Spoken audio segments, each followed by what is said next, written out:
Hi everyone, welcome to a new chess video. In this video, we're gonna see a system that's super easy to play. I'd say it's the easiest of all, and it'll also allow you to beat any chess player, whether they're a beginner or a grandmaster. Because no matter what our opponent does, we're always gonna do the same thing, and we're gonna get a brutal position. So we start with the move d4, a move more passive than e4, a more positional move. And here, no matter what our opponents do, we're always going to use the same tactic. We're going to use the move e3, they can play whatever, we'll play knight f3. Pay close attention, especially to the structure. They play d5, and here we have two options. Bishop d3 or first c3, it doesn't matter to us. For example, first bishop d3, and we have to remember that when they play c5, this is important. Let's remember it well. When they play c5, we have to give our bishop an escape route with c3. An escape route in case they come this way, so we don't have to leave this diagonal, which is actually the diagonal we want, and we can take refuge on c2.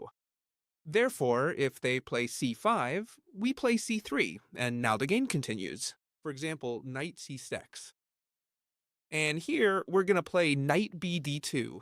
Don't worry about this bishop for now, it's tucked away very nicely there. And in a moment, we'll break with e4, and this bishop will make all the sense in the world. If anyone knows what this system is called, let me know in the comments. I'll be reading all of you. And now, let's continue with this wonderful system that's going to let you win many, many games. Here, black can play, for example, d6, and we're simply gonna castle, and we'd have our system practically finished. Always, no matter what our opponent does, we're gonna play this system, and we'll be doing great because it's very hard to break. Plus, it hides a series of totally spectacular traps. Let's start, for example, with b6 to develop this bishop that's trapped here. So the normal move is to play here, and now try to develop the bishop this way. We have two options here. Either support first we want to break at e4 so we can support it with the queen, or we can support it with the rook. Let's start by seeing what happens if we support it with the rook, which is a very good option. Here, black has several ideas. For example, castling would be a logical idea, and here we're going to break directly with e4. Whenever you manage to break at e4, you already have a small victory, because you're already setting your bishop free. And now, let's pay attention because this is very important. If I'm going too fast, forgive me, I just don't want the video to be too long, and there are many ideas to explain, so just go back and watch the video again. That's the good thing about YouTube, and that's it. You'll look back at it and that's it. Let's see here, what are we threatening? We threaten e5, a fork between these two pieces. Therefore, here, the black pieces are forced to capture. Now we're going to free our knight and especially free our bishop. What do we threaten here? Well, look, if they play a simple developing move, like this one could be, we capture the knight, and when they capture with the queen, with this other bishop, this queen is left with no way out. This is a typical trap in this system. This bishop blocks these diagonals, and this bishop prevents it from going back. Therefore, here we would be winning the queen. In other words, here you can't play bishop here or anything else that doesn't address the threat because we have knight takes knight and then come in with the knight to g5 to pin this queen and leave it with no squares. Therefore, they have to come this way. Once they come this way, how are we going to continue? We will capture with the bishop threatening this right here. Therefore, they have to address the threat. We threaten the knight and we threaten the wolf. Therefore, they have to defend. And now would come the brutal bishop sacrifice. Bishop takes h7 check. Why is this sacrifice very typical and very brutal? Well, when they take us, we jump in with a knight. And here there are several possible ideas. First of all, coming forward. We simply capture here, give a double check, and we eat the queen on the next move. Therefore, it's not possible to come forward. And if they come here, they're simply dead. We protect the knight with h4. And we'll come maybe with h5 and the king will have no way out. So let's see what happens if they go back. If they go straight back, check and mate on the next move. Therefore, they can't go straight back. And if they come here, which seems the most logical of all, we can come with the queen to give checkmate, but they can escape through here. So we have to remember this checkmate sequence, which is simple. First we take here, check, they have to come here. We go back, check, they have to come here. We enter through here, check, forced to come here. Check from below. They have to come here and now checkmate, because the king can't go backwards or forwards. We're going to go through the first moves quickly now, since they don't matter too much, because we're always going to play the same thing. That's the good thing about this system. You just have to remember that when they play c5, we're going to play c3. Forgive me again if I'm going too fast. Forgive me if you want me to make this same video a little slower. You can let me know in the comments. But there are so many things to mention in this video that I want it to last a little less.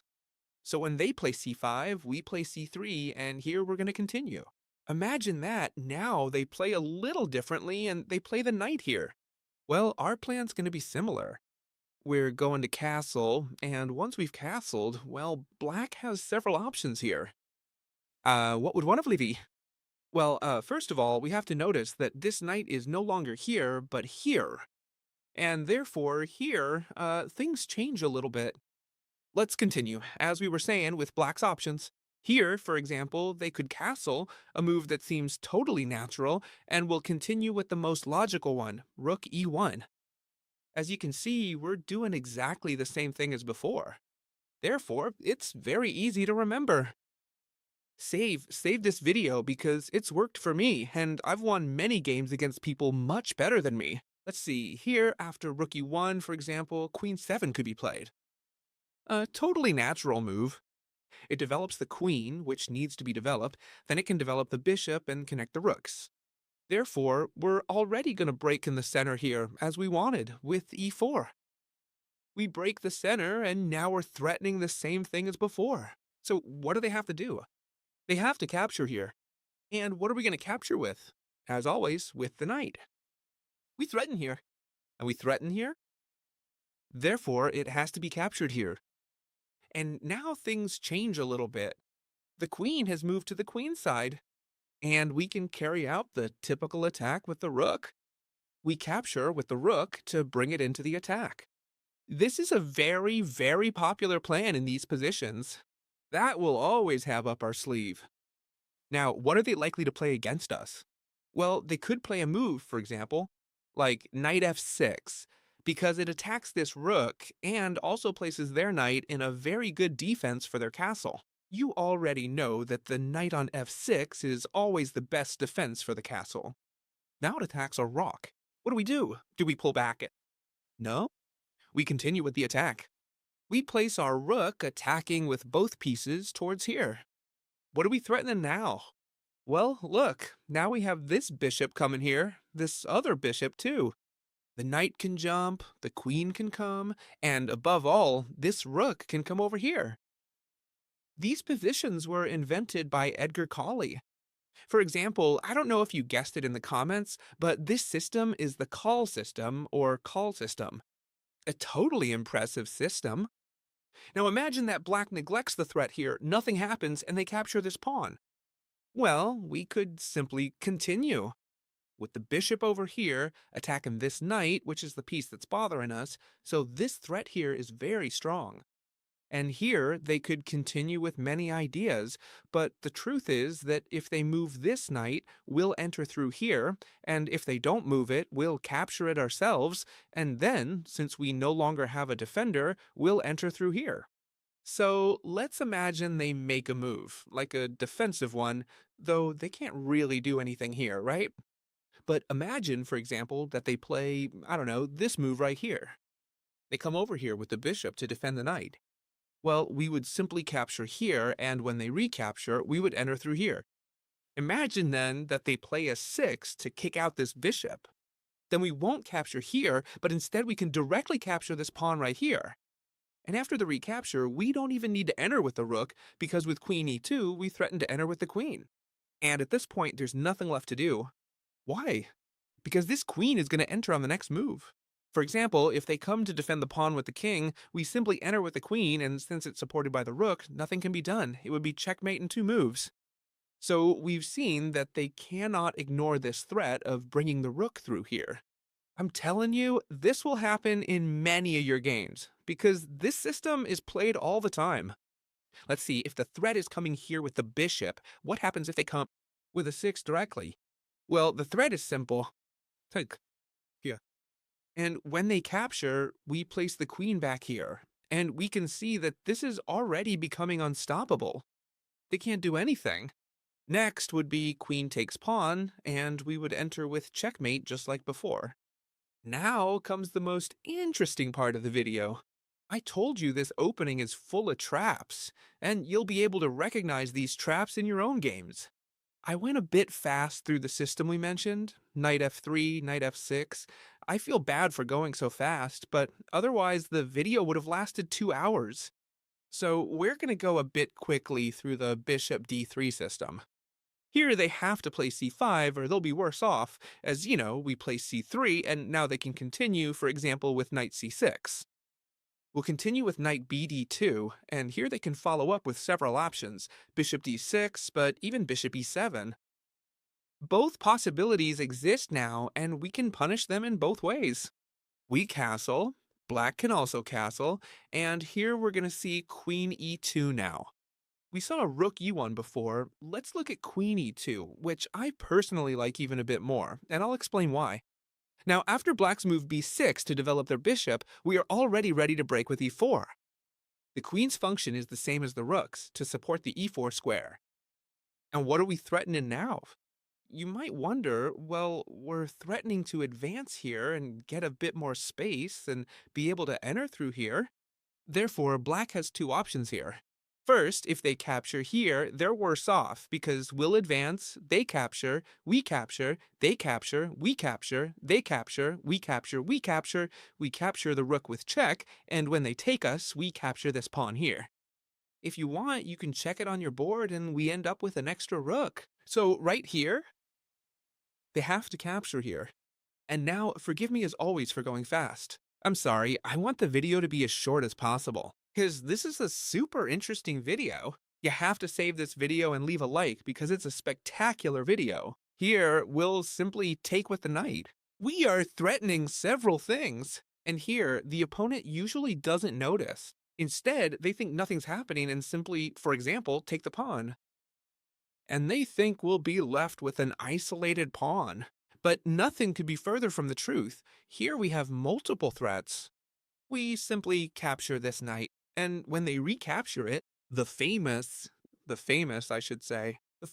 double attack of this system, which is queen to e4. We threaten checkmate and we threaten the knight. Therefore, they won't be able to stop both threats at the same time. And like this double attack, you'll see many because it's very, very popular to make double attacks with the queen. This is the main purpose of placing the queen on e2. So let's keep watching because it's super interesting. Watch out, if we play queen to e2 directly, as we said, threatening e5, which is what we're going to do, and they play a move like b6, we'll break in the center, threatening to advance, so they have to capture. We'll capture with the knight, and without further ado, here they can no longer capture the knight. And it's the most logical thing, right? The most logical thing is to capture this knight. But they can't do it, because if they capture it, we capture directly with the queen, and they're making our job easier. We have the same double attack again. Therefore, they can't capture this knight right here. However, what they can do is, for example, play a simple move like bishop to b7. Here, we're gonna continue with the next move. We'll continue with pawn takes pawn. Black doesn't want to capture with the pawn, because look at what a bad pawn structure they've just been left with. Therefore, many might think of capturing with the bishop. Yes, you could continue with knight takes bishop, and it would be a good idea. But even better, I don't know if you remember, a similar trick from the beginning of the video that I explained to you. Knight takes knight, and when they capture, we trap the queen again with his bishop. As you can see, the tricks repeat themselves a lot. And if you've mastered this video, you'll be able to beat grandmasters. Look, just recently, about 2 months ago, I managed to beat a 2400 elo precisely with this trap, and I left his queen tracked. Right here, he already resigned. So stay tuned, because there aren't just these traps, but many more. Look at this position, where a very similar trap is also coming up, but you have to be especially attentive. The break is made, and after the exchanges, here you don't exchange directly. Instead, bishop to b7 is played, attacking this knight with both pieces. And after the knight exchange, we can make the legendary move bishop g5, pinning this queen that has nowhere to go. But what happens here? Well, there's the move bishop takes knight, and they're threatening our queen. It's not an easy position. I invite you, if you want, to pause the video and try to find a winning solution here. And there it is. For those who paused the video, I'm gonna give the solution. So the solution isn't taking the queen, because they'd take ours and be a piece up, but the solution is as simple as moving the queen, and now they can't do anything. We're just moving the queen and defending this bishop. This queen has nowhere to go. She could only capture this pawn. And now the move bishop takes h7 check would follow, because it's a discovered attack, and now we would capture the queen. If you got it right, it was hard to see, but know that this is a typical position I've had playing online, and you win this way. If they capture us here, we move the queen to d2. Let's look at the next trap, which also occurs in the same position. As you can see, it's full of traps.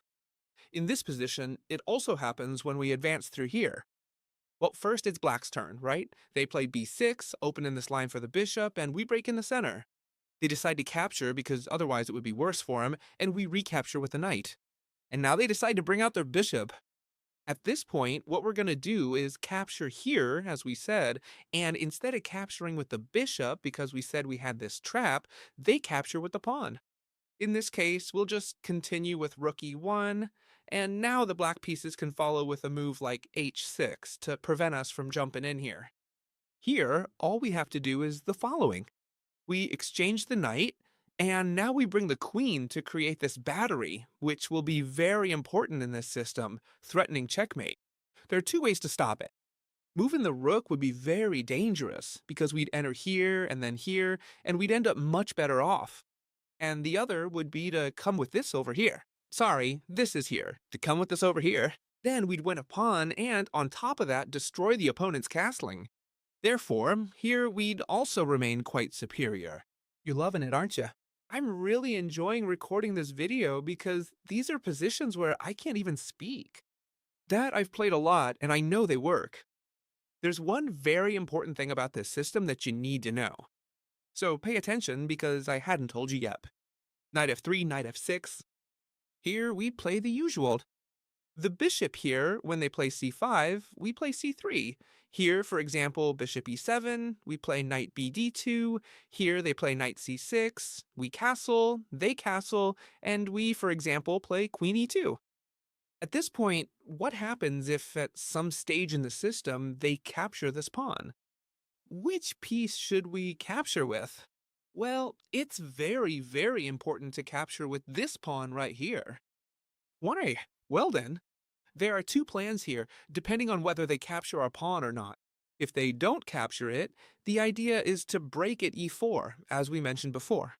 If they capture the pawn, the idea is for us to capture with the e-pawn to free this bishop. Notice that if we captured with this one, this bishop would be trapped forever. Therefore, we capture with this pawn, and it's going to change the idea a little bit. If you have to remember this, okay? If they exchange the pawn, the idea lies in taking here and advancing our knight through here. Therefore, placing a knight on e5. So let's take a look at the next trap over here. Black can continue with their moves, for example, a6. And here we already have a very strong attacking idea. We want to bring our knight forward here. Remember this, okay? With the pawn exchanges, placing the knight on e5 will be extremely important. Here you could continue with many moves such as queen c7. And we will support this knight with the other one. Look at what a strong structure. They follow up, for example, with b5. And here we have to focus on our plan. Now we come to attack this knight right here. We are coordinating all of our pieces. We want to bring our rook into the attack on the open file. Also bring our other rook into the attack. Therefore, we have a very, very good position here. How can the black pieces deal with this? For example, they can play rook 8. We are going to continue with rook e1. Supporting our knight, which is the strongest piece. We can't forget about the plans. This video is very instructive and will help you a lot, much more than you think. And here we have a brilliant idea. Here the black pieces play, for example, this knight is very annoying. A clear idea is to try to eliminate it with the two knights by pulling this knight back a bit. But here we have a brutal sacrifice. Knight takes f7, practically forcing the king to take. And when he takes this knight here, as you can see, we enter with the queen, taking advantage of the rook, giving a totally spectacular check. The king has to retreat, and now we'll enter with another piece, with the bishop threatening checkmate on the next move. And there's only one move that stops this checkmate, which is knight f6 again. But this is useless now because we simply eliminate the defender. And now, whatever they do, we would enter through here, giving a checkmate, since the king cannot escape thanks to the rook. Let's see now the importance of having played c3. We said we play c3, so if they play c4, we can retreat this bishop and keep it on this diagonal that interests us so much. You know that this system seems very passive, but could be further from the truth. Quite the opposite. It's very active and very attacking. We keep the bishop here, and now black can continue maintaining this pawn structure. What we want is to not deviate from the plan. We always have the same ideas. It's important to remember the ideas. We break at e4 to get a better position. Now we're threatening multiple things, including advancing this pawn and being much better off, so black is practically forced to capture this pawn. When they capture, we'll simply threaten with the knight. A knight, watch out, that can't be captured, and they'll capture it on many occasions. And when it's captured, double attack, checkmate, and the knight, so this knight, cannot be captured. I'm telling you, they'll do it, but if they don't, let's see how to continue. Bishop b7 seems like a good move, and here we have a brutal move, which is placing the knight from f to g5, a totally brutal move that doesn't seem very scary. But it's very, very scary, and it's very dangerous. What is the main thread? The main thread is the following: exchanging these knights, entering with the bishop. Let's see it. Imagine they play this move here, a stupid move. We take here, after the capture, we take here, check, and now we come with the queen, giving checkmate in two moves over here. Therefore, this move couldn't be made, as the white pieces would be totally lost. The black pieces, sorry. This move right here, they have to address the threat. For example, they could play h6, a move that seems logical and would try to stop the threat, but we simply take here. Excuse me. And after the capture, we come with the usual move. Queen e4, threatening checkmate with the knight, the queen, and the bishop. So careful, careful, they have to stop it, and they stop it here. Now it seems they've stopped everything and they're threatening our knight, which has to move. But it doesn't have to move. This knight has the brutal move, knight takes e6, forking the queen and the rook. Therefore, it has to be captured. And now we simply enter with the queen, and you can see this will be checkmate in the next few moves. And I'm going to show you how to finish it, of course. If they come this way, we simply give checkmate on the next move. Therefore, this king can't move. There's only one move that faves it. What is this move? As you might all think, bishop g7. We'll continue the same way, entering with the queen, the king escapes, we come with the bishop. The king has to move again because he's being attacked from all sides, and it seems he can't be saved. We move the bishop away to threaten mate over here. The only way to save it is to bring the knight to cover this square. And we simply have the brutal move here, bishop takes pawn, eliminating all options, and now threatening to take here. They simply have to resign here. As you can see, this opening is easy to play and has many hidden traps. I've shown you just a few. This is just an introductory video, so you can play them without any trouble. But there are many more. So if you really like this system, you can leave a like, subscribe to the channel, and above all, let me know in the comments if you want us to go a bit deeper into this system, since there are so many variations to calculate. I'm telling you, it's a very easy system to play, even if it seems quite complicated because I've bombarded you with so much information. I've tried to keep this video somewhat short, considering everything I've explained, so you can save the video without any problem to watch it whenever you want. I hope you loved this video. I want to see your support in the comments. And I'll see you in the next one, friends. Bye.